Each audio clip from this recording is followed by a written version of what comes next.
It sounds so commonsensical, doesn't it, to say that extraordinary claims require extraordinary evidence if you were to believe them. That sounds so right.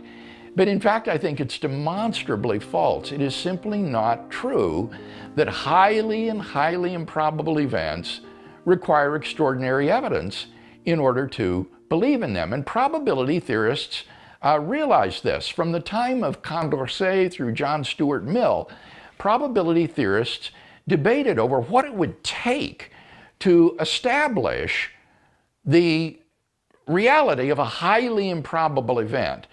And they realized very quickly that if you require that extraordinary events require extraordinary evidence, then we would be prevented from believing many ordinary but highly improbable events that happen all the time. For example, suppose you hear on the evening news an announcement of the pick in last night's lottery. Now that's an enormously improbable event, one chance out of millions perhaps. And yet, you would never need to have extraordinary evidence that was more probable than that in order to believe in it rationally.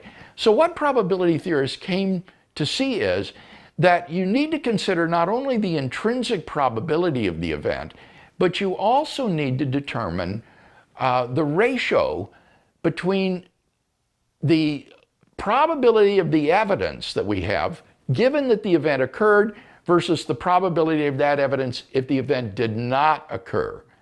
And if that ratio weights in favor of saying the evidence is vastly more probable if the event occurred than if it did not, then that can serve to counterbalance any intrinsic improbability in the event itself.